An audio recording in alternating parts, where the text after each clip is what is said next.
Jak długo? W Dakarze 2 lata, natomiast w Senegalu 35 lat. Witaj Afryko i teraz zaczynaj w niej żyć.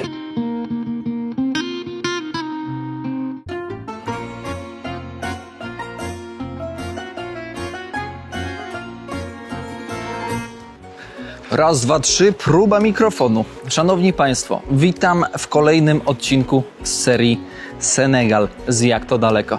Dzisiaj na odcinku będziemy gościć duszę odcinka, czyli bohatera odcinka bądź bohaterkę odcinka w tym wypadku. I przyznam szczerze, że to nietypowa sytuacja, ponieważ pierwszy raz w całej karierze kanału, który powstał w 2015 roku w grudniu, pierwszy raz na kanale będziemy, moi drodzy, gościć misjonarkę, kobietę. Misjonarkę o imieniu Chryzologia. Może pomyliłem. Chryzologia, siostra Chryzologia. Chyba, ale wiecie, że ja czasami najzwyczajniej w świecie mylę imiona, a to imię jest co najmniej dla mnie bardzo egzotyczne. Więc zapraszam w podróż po Senegalu oczami osoby, która jest tutaj długo, bardzo długo, dłużej niż ja żyję na tej ziemi. Moi drodzy, idziemy do miejsca, w którym siostra Chryzologa od pewnego czasu mieszka, tutaj w centrum Dakaru. To jest właśnie dom, w którym siostry mieszkają. Pamiętajcie, żeby zostawić łapeczkę, komentarz, rzecz jasna podać odcinek dalej, żeby to wszystko szło jeszcze dalej w świat. No nic, idziemy. No dobrze, jesteśmy u drzwi, zapukajmy. Dzień dobry. Dzień dobry. Dzień dobry, siostro Chryzologo, dobrze mówię? Tak, bardzo dobrze, odmieniam? bardzo dobrze. Siostro, jesteśmy w progach, gdzie siostra mieszka, gdzie siostra pracuje, gdzie siostra żyje. Tak, zgadza się, ale od niedawna. Jak długo? W Dakarze 2 lata, natomiast w Senegalu 35 lat. Czyli więcej niż moje istnienie na tym świecie. I więcej niż połowa mojego życia. Czyli ważny etap w życiu. Tak, Takim bardzo ogólnie. ważny, tak. Możemy zerknąć, jak się Proszę siostra bardzo. tutaj urządziła, że tak powiem? Znaczy nie ja, cała wspólnota. Cała wspólnota oczywiście. Ale siostra, trzeba zaznaczyć, że duży wkład tutaj miała w to miejsce. Tak, w kupno tego domu, szukanie, bo to jest nasze zgromadzenie Siostry Miłosierdzia Świętego Karola Boromeusza. Jest w Senegalu już od 1957 roku, 6 właściwie, ale w Koldzie, Kolda Velingara, czyli na południu kraju. I tam wiele lat siostry pracowały. Potem się rozwijaliśmy, nasze domy się powiększały i otworzyliśmy dom w Thiès, 75 km od Dakaru, dla postulatu, dla formacji zakonnej, następny dom dla nowicjatu, no ale nie mieliśmy domu do mieszkania w Dakarze i zawsze jak jeździliśmy do Dakaru, to trzeba było u kogoś mieszkać, szukać jakieś miejsce, jest czas, jest możliwość mieszkania, więc zawsze było to, czy znajdziemy jakieś punkty, żeby móc zamieszkać. No i po prostu trzeba było administracyjnie tak zrobić, jako że zgromadzenie się rozwija, otworzyć dom w Dakarze. No i matka powierzyła mi całą tą pracę szukania domu, no i tak właśnie potem już reszta była załatwiona przez zgromadzenie. Ale jako że już tu jesteśmy, pierwszym takim najważniejszym punktem naszych wszystkich domów jest kaplica. I tutaj jest kaplica pod wezwaniem Najświętszego Serca Pana Jezusa. Zaraz zapalimy tu światełko. I ona jest bardzo piękna. Kiedyś, bo to jest dom kupiony od kogoś, był tutaj salon, sala jadalna jakaś rodziny, która to mieszkała, względnie bogatej. Zostało to przerobione na kaplicę. Jest w tyle figura Najświętszego Serca Pana Jezusa, która przyjechała z Polski Dużo tutaj w tym jest, roku na moim urlopie.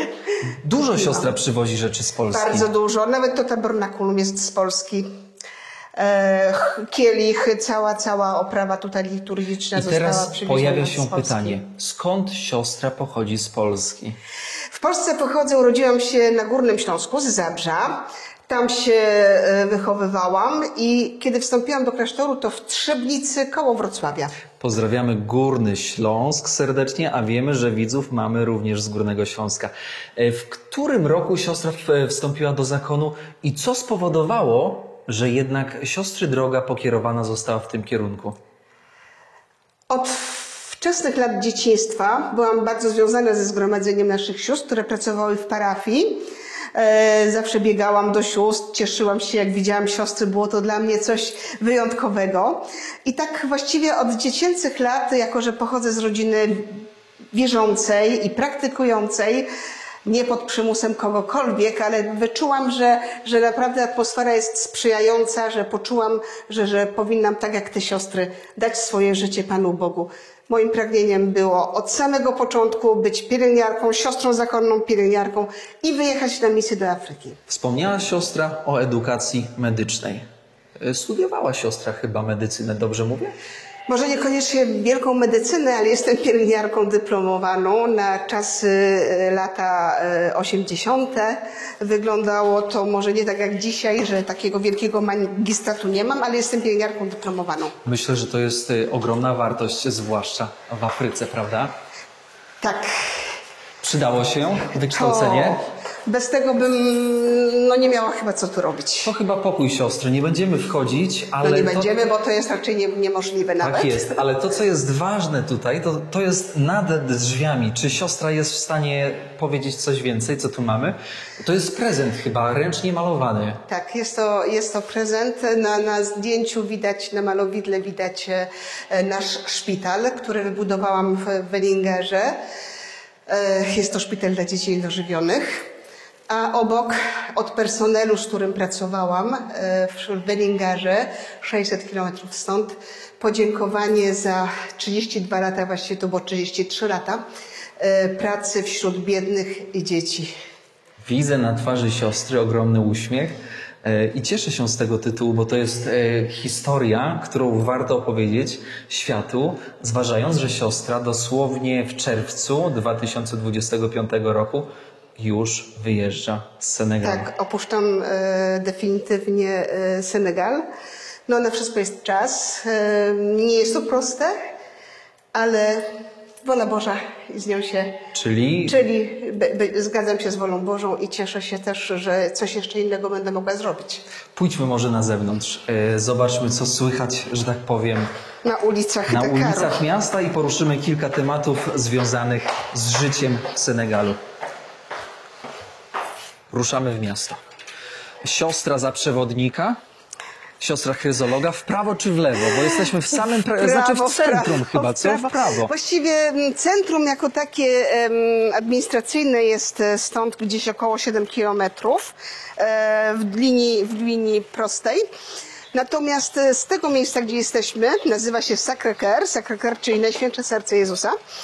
To w tym miejscu tutaj jest, stąd wszędzie jest taki sam odcinek drogi. Trzeba zaznaczyć, że tutaj widzimy takie, powiedziałbym, dostojne domostwa ludzi zamożnych, prawda? Tak, okazuje się, że parafia, w której mieszkamy, niestety to nie był wybór, żeby mieszkać w luksusach, ale w Dakarze znaleźć teren, żeby się wybudować ciężko, a domy, niestety w centrum samym miasta nie było to możliwe, trzeba było mieć jakiś dom, żeby po prostu gdzieś mieć jakieś punkty zaczepne, tak? Czy mieszkając w takiej dzielnicy, nieopodal, ja bym powiedział, że to jest praktycznie centrum, czy zawsze zamyka się wszystkie zamki? Tak, i to bardzo wiele zamków, bo na noc nawet zamykamy musimy być ostrożni, bo samochody jeżdżą. Na noc musimy nawet zamykać na 3 zamki, żeby było bezpieczniej. Niestety Dakar nie jest miejscem bezpiecznym. Bieda nigdy nie sprzyjała rozwojowi.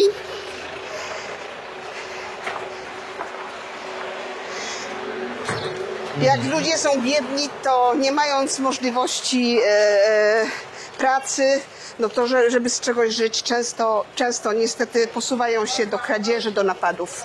Także jeśli chodzi o bezpieczeństwo w Dakarze, nie jest bezpiecznie. Siostra przyleciała do Senegalu w latach 90. Dobrze mówię? Początek lat 90. Tak. Polska stanęła ku zmianie ustroju, a siostra się ewakuowała do zupełnie innego świata. Tak sobie myślę, czy siostra wybrała Senegal, czy Senegal wybrał siostrę? No to zaraz odpowiem, że raczej Senegal wybrał mnie, bo ja zawsze chciałam jechać na misję, ale moim marzeniem był Madagaskar od No dzieciństwa. Natomiast Senegal nawet nie znałam, że taki kraj istnieje. Zostałyśmy zaproszone przez zgromadzenie naszych sióstr we Francji. I one miały właśnie tutaj swoją placówkę misyjną i potrzebowały do pracy siostry z Polski, bo one już nie mając powołań zwróciły się do naszej gałęzi w Polsce, żeby wesprzeć je w pracy misyjnej. W tamtym czasie, lata 90. już był problem z powołaniami.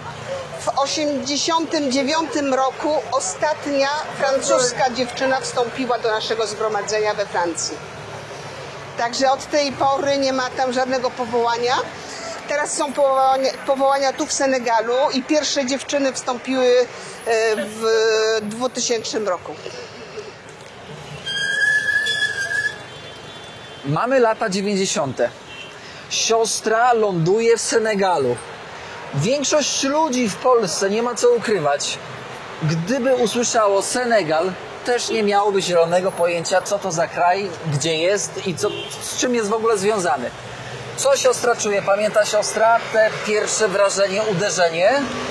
No nie zapomnę do końca życia pierwszych momentów. To był dokładnie 1990 rok, kiedy przyjechałam do Senegalu, ale o Senegalu usłyszałam 5 lat wcześniej, bo już wtedy te zaproszenia były, już były negocjacje, więc już zaczęłam się troszeczkę dopytywać, co to za kraj Senegal, tak? Teraz tak, jak przyleciałam, w ogóle po raz pierwszy opuściłam Polskę, lecąc do Afryki. Najpierw przez Francję, bo tam musiałam otrzymać wizę, wtedy jeszcze była potrzebna wiza do Senegalu. Także we Francji spędziłam 3 miesiące czekając na wizę. Wiza przyszła po 2 miesiącach, ale żebym nie jechała sama, matka generalna francuska miała przyjechać do Senegalu, przylecieć, no więc żebym nie leciała sama ten pierwszy raz, ona po prostu, ja poczekałam na nią i przyleciałyśmy razem.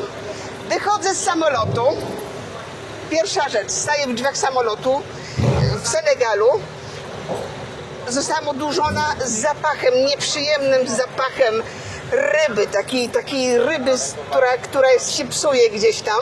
Wilgoć potworna, upał taki straszny, że mnie odurzyło. Myślałam, że się po prostu przewrócę. Było to tragiczne dla mnie. I mówię sobie, witaj Afryko. I teraz zaczynaj w niej żyć. Chciałaś? Masz. Została siostra, trzeba zaznaczyć, wytrzymała siostra, bo to nie jest takie proste. Afryka jest wymagająca. Czy w tamtym czasie też była taka wymagająca? Myślę, że dziś jest bardziej wymagająca. Kiedy przyleciałam do Senegalu, po pierwsze było dużo mniej ludności. Wtedy Senegal liczył 6 milionów. Dzisiaj jest chyba 18. Także bardzo zwiększyła się liczba ludzi mieszkających. Dakar się strasznie rozwinął. Wszystko się rozwija. Jak jechałam do Vélingary, do miejsca, bo ja od samego początku służyłam w Vélingarze, to po drodze nie widziałam żadnych domów murowanych. To były same kazy, takie lepianki z gliny, pokryte słomą. Teraz już tak, żeby to zobaczyć, to trzeba pojechać w głąb Senegalu i w głąb buszu. Czy w pierwszych miesiącach po przybyciu nie było takiego uczucia, co ja tutaj robię? Nie. Takiego uczucia nie było, ale było największe takie dla mnie było przeżycie, że po pierwsze było dużo robactw. Pomyślałam sobie, że z tymi robalami nie dam radę. Ja pierwsze noce w ogóle nie spałam. Siostry mieszkały w takich warunkach bardzo nie takich jak dzisiaj, że mamy piękny salon, mamy okna i tak dalej. Tam była siatka i to jaka siatka? Taka centymetr na centymetr, więc nawet jaszczurki małe przechodziły, nie?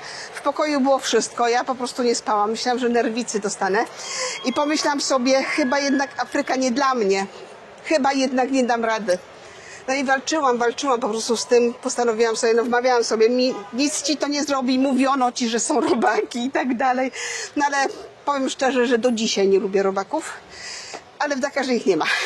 Siostra miała wtedy 28 lat, dobrze Wtedy pamiętam? miałam 28 lat, 28 lat, młoda kobieta. Tak, świeżo po ślubach wieczystych. Już pracowałam prawie 5 lat w szpitalu, w Trzebnickim szpitalu na chirurgii jako pielęgniarka. Czyli z doświadczeniem. Z doświadczeniem, już pewnym doświadczeniem przyjechałam, ale nie było mi to doświadczenie tak mocno potrzebne, bo akurat tutaj trafiłam od razu do pracy z dziećmi, a nie na chirurgię, tak jak pracowałam w szpitalu w Trzebnicy. Ale niestety okazuje się, że wszystko się przydało, bo tutaj lecząc dzieci, które miałam, no to trzeba znać i chirurgię, i dermatologię, i no nie ma działki, która by się nie przydała, Tutaj żeby ją móc użyć. braki personelu, prawda? I też może wiedzy. Tutaj do tej pory w naszych przychodniach my pracujemy jako lekarze. Po prostu my stawiamy diagnostyki, wypisujemy lekarstwa, leczymy ludzi, dajemy kroplówki, wszystko. Powiedzmy, leczymy i sprzątamy. Nie ma czasu na to, co jest w Europie. Przychodzisz do rodzinnego, on ci wystawia skierowanie. Nie ma czegoś takiego, absolutnie nie ma żadnego rodzinnego. Tutaj idziesz tam, gdzie masz możliwości finansowe, bo niestety leczenie jest drogie. Ludzie są biedni i większość z ludzi przychodzi właśnie do naszych przychodni, bo w naszych przychodniach to leczenie nie jest darmowe oczywiście, bo nie może być darmowe. Musimy też płacić personel, musieć z czegoś żyć, ale w naszych przychodniach można otrzymać leczenie.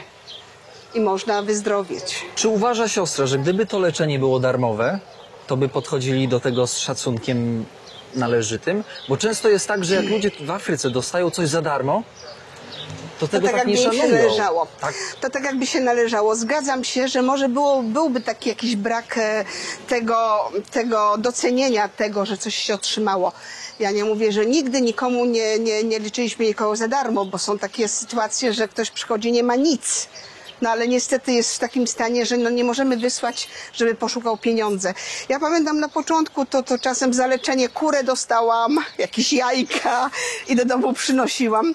No niestety nawet kiedyś dostałam owce, kiedyś kozę dostałam. Owca, koza to jest Koza naprawdę... to już było dużo. To na ślub niekiedy przynoszą. No, krowy jeszcze nie dostałam, no w tej chwili już praktycznie coraz mniej przynoszą rzeczy takich materialnych. Już ludzie żyją troszkę inaczej, no i płacą, nie? Płacą. No to nie są duże pieniądze. Leczenie, praca z dziećmi na początku i widzi siostra ogromną potrzebę tej pomocy medycznej. I w tym momencie siostra dostrzega też problem niedożywienia dzieci. Bo To było głównie na samym początku. to było uderzające. To było bardzo uderzające. Jak przyjechałam do Senegalu, pracowałam w przychodni dla dzieci. Nie dla dzieci niedożywionych, w przychodni dla dzieci, gdzie matki przychodziły z wszystkimi chorobami dziecięcymi dziecka. Ale obserwując dzieci, bo tak każde dziecko ważone, mierzone i tak dalej, okazuje się, że znaleźliśmy bardzo dużo dzieci niedożywionych i to w ciężkim stanie niedożywienia. Jeśli można sobie wyobrazić dwuletnie dziecko z wagą 4 kg, no to nie wiem, to już jest wystarczająca tragedia, bo wyobraźnia może nie zadziałać, tak? To naprawdę były szkielety. No i tak na samym początku pisaliśmy do UNICEF-u i otrzymywaliśmy trochę mleka, żeby móc tym dzieciom to mleko dawać, tak? Trochę No, ale mleka. Tutaj będę dociekliwy. Trochę to znaczy... No, na ile wystarczało? Na pewno Na nie miesiąc? Nie, no nie na rok prawie, że, ale Na nie cały rok. I to jeszcze trzeba było pilnować i naprawdę wybierać dzieci, które są w największej potrzebie.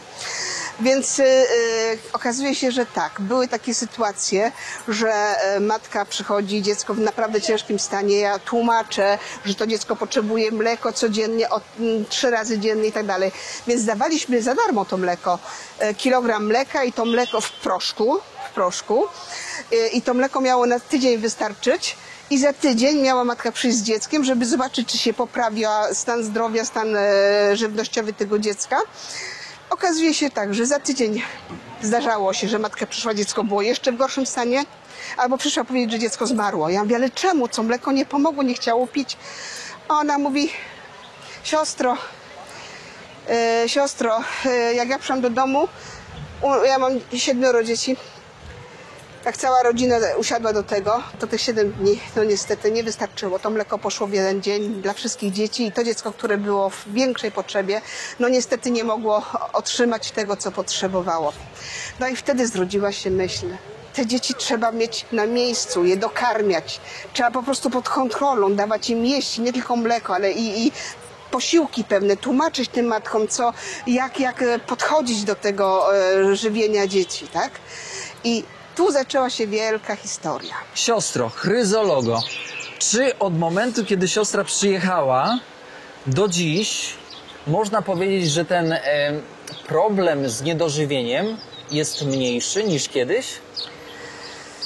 Ja mogę powiedzieć, że tak, widzę dużą różnicę, bo na początku w naszym centrum, które wybudowaliśmy, przebywało rocznie około 650 nowych przypadków dzieci. Teraz dochodzimy ledwie do 400 nowych przypadków rocznie. Zmniejszyła się też umieralność wśród dzieci. Bardzo ważna jest w tym momencie edukacja, którą prowadzimy przy szpitalu dla matek, które pozostają z dziećmi w tym centrum i które uczą się od nas, jak dzieckiem się opiekować w danym okresie jego życia, bo te dzieci, które przebywają w centrum, są od 0, czyli od urodzenia, do 5 lat. W takim przekroju wieku przebywają dzieci w szpitalu. Jakie problemy jeszcze siostra zaobserwowała po przyjeździe tutaj do Senegalu przez ten czas? Bo to jest długi czas, to jest taki czas, że no, siostra jest tutaj 3,5 dekady. To jest czas, w którym no, Senegal się zmienił, czy chciał tego, czy nie. To niedożywienie. Ten poziom edukacji uderzył siostrę, niski poziom edukacji, takiej świadomości może.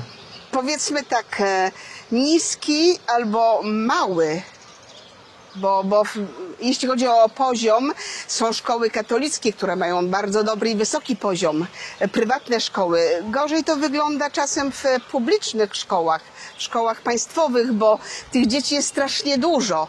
Ale może pójdźmy od początku. Jak ja przyjechałam, to bardzo mało dzieci chodziło do szkoły. Szkoła jest odpłatna? Prywatne, natomiast publiczna nie. Państwowa szkoła nie jest płatna, tam trzeba jakiś zeszyt kupić czy coś, ale nie trzeba płacić. Natomiast no, jeżeli w klasie jest 70 dzieci, no to jeden nauczyciel, cóż on może tych dzieci nauczyć? Mają naprawdę bardzo trudne warunki, ale jest bardzo wielka akcja, różne organizacje światowe jak World Vision, jak EdAction, czy inne, UNICEF też, bardzo wiele te organizacje pracowały, żeby te szkoły się budowało, żeby dzieci nie musiały chodzić 10 kilometrów do szkoły. Teraz już jest tak, że rzadko dzieci mają 3 kilometry do szkoły. Zdarza się jeszcze gdzieś tam w buszu, ale normalnie to już jest więcej szkół po prostu w Senegalu i coraz więcej dzieci może do nich uczęszczać. Jest też bardzo duża była akcja, żeby dziewczyny szły do szkoły. A było tak, że jednak dziewczyny zostawały?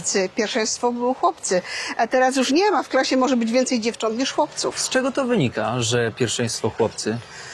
No na pewno z kultury. Afryka ma swoje przyzwyczajenia, swoje coutume, swoje prawa, swoje religie tradycyjne. To wszystko na pewno wpłynęło na to, że pierwszeństwo zawsze w rodzinie miał chłopiec niż dziewczyna. Czyli mężczyzna, który ma zarabiać? Który ma dbać o przyszłość, tak? Kobieta? Dzisiaj jest coraz więcej możliwości tej równowagi. No nie mogę powiedzieć, że dzieje się to wszędzie, bo niestety religia muzułmańska no, ma jeszcze swoje, chociaż jest już, że według mnie w Senegalu nie ma dużych takich drastycznych sytuacji, ale w niektórych właśnie jeszcze takich bardziej zamkniętych kręgach, no to kobiety muszą się zakrywać te twarze i tak dalej. Ale Senegal nie należy do tych, gdzie właśnie muzułmanie są ciężcy. Trzeba powiedzieć, w jakich my dobrych stosunkach żyjemy. A to właśnie, to jest ciekawe, bo... Religia, Kościół katolicki, który jest powiedzmy tutaj może 7-8%, góra, a wszystko inne to są muzułmanie albo religia tradycyjna, ale my nie mamy problemów religijnych tutaj. Jeśli chodzi o religię, to nie ma żadnych sporów, nie było żadnych wojen w Senegalu religijnych, także jest właśnie ta tolerancja. Mają zresztą nawet muzułmanie duży szacunek dla nas, żeby to się wyczuwa, przychodzą do nas, mają zaufanie. Ja nawet mogę powiedzieć, że jadąc samochodem, tylko dlatego, że mam welon na głowie, to jak mnie policjant zatrzymuje, to mnie pozdrawia i mnie puszcza, nie kontroluje, bo wiedzą, że my zawsze staramy się mieć papiery dobrych, znaczy na czasie, że nic nie brakuje ani ubezpieczenia, ani jakieś, że karta jest tam przeterminowana, czy cokolwiek, tak? Także można powiedzieć, że mają do nas przeogromny szacunek. Chrześcijaństwo blisko islamu.